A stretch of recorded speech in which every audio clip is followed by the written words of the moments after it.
Today I'm going to show you how to make quality string from nettles that's going to be good enough to put onto a bow making fire.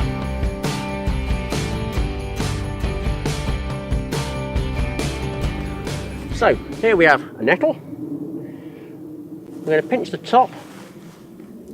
Very few stinging hairs there, and that firm pinch reduces the chances of it stinging you. Then with a knife or a pair of secateurs, I'm going to cut the stem. Now you've got a choice. Firm pinch is often all you need, but it's not to everyone's liking. So maybe just have a rag or a glove. What I'm going to do though is I'm going to rub carefully. I'm not going to press hard. I can break the stem all too easily. Work my way up the stem, hold it. Work my way up, hold it again, close to where I'm working. Now these leaves, if they're very woody, I perhaps will cut them carefully off, but they're fairly light on this particular one, so a firm grip and straight off will get rid of most of them. But again, don't be too heavy. You don't want to break the stem. Careful pinch and pull of the remaining leaves. And one question I have for you, does it have to be a nettle? Nettle is one of the strongest fibres.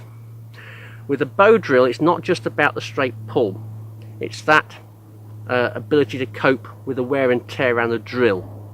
There are other materials that can work, but nettle is one of the best and fairly easy to get hold of.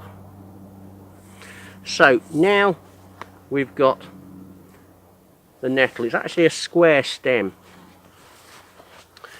and what I'm going to do, I'm going to use my knife here, but in fact a cutlery knife is all we need, because I'm just going to go down into this and just separate the stem. I'm not actually cutting it. So for those of you, if you're working with young people, a cutlery knife is absolutely fine. You see it sticks at this point, flick it through. The rest I use my thumb until we come up to the next little joint. Flick it through with the blade and work your way up, opening the stem and flattening the stem.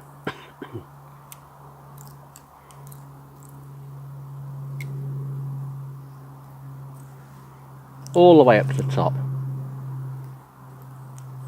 Yeah, and making sure that it's properly flat all the way down. And then what I do is this: I take a section, snap, push up, pull away, snap, push up, pull away, and here are your fibres that are now forming. You'll notice that there's typically 4. It's a square stem and you're getting 1 strand for each of the sides.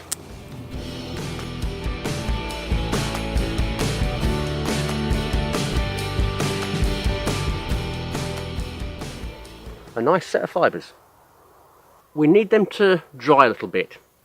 Doing them fresh is hard work, it doesn't roll so well, and not going to be good enough quality for making the string that we want.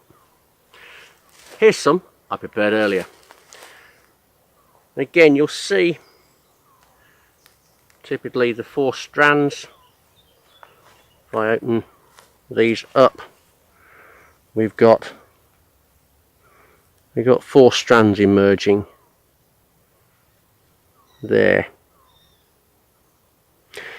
I usually work in half nettle thicknesses, so I'm going to split these down.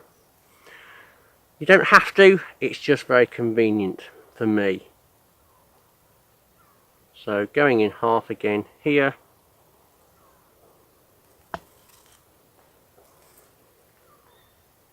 and another one,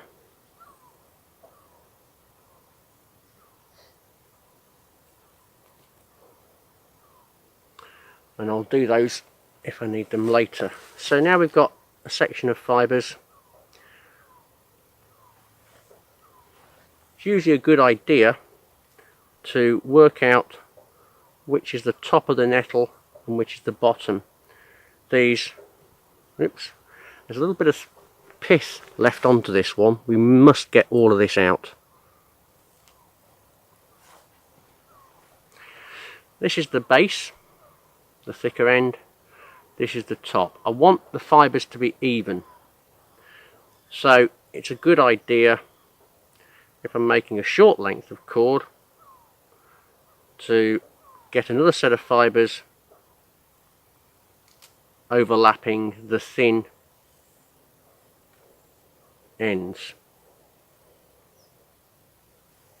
like so, and they will then be fairly even all the way along.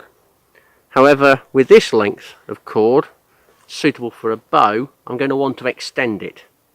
So I'm going to overlap the thick ends so that the thin ends are at the basically tapering to a thin end, and it's easier to add fibres. So I'm going to stagger the ends. In the middle, I'm going to roll forward with my right hand, because I'm right-handed, and form a loop.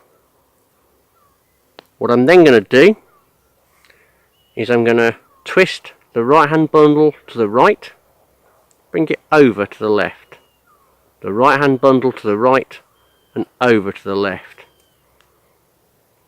Now you've formed a loop, you can hang it up somewhere.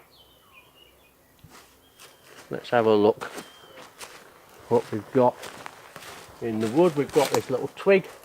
I'm going to open up that, and now it's a lot easier for me to hold probably a couple of inches, 5 or 6 centimeters down, and then twist and over, twist and over, twist and over. Try and keep the angle and the distance uniform.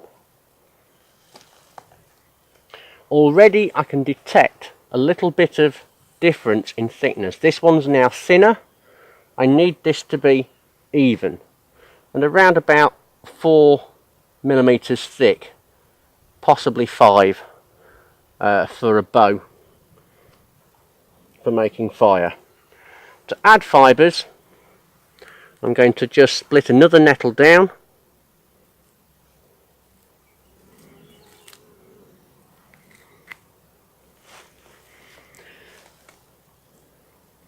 going to place it alongside the fibres I want to add to, making sure it just overlaps here, then twist it in.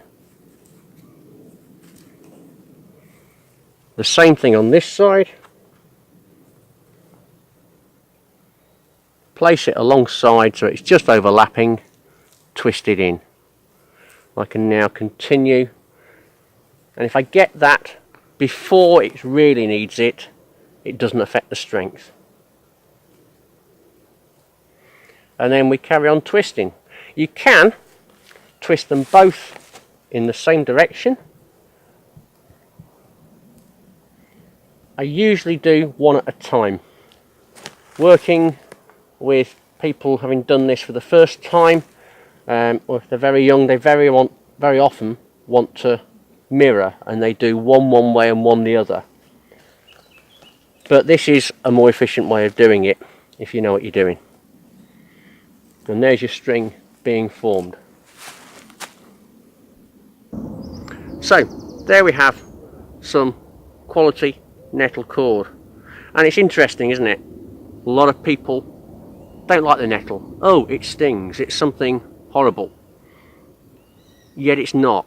It can be seen for what it really is, a remarkable plant. Many of you will know that you can eat nettle tops, the leaves. We can do quite a lot with it. Even the stings can be helpful. But this is quality cord for real jobs.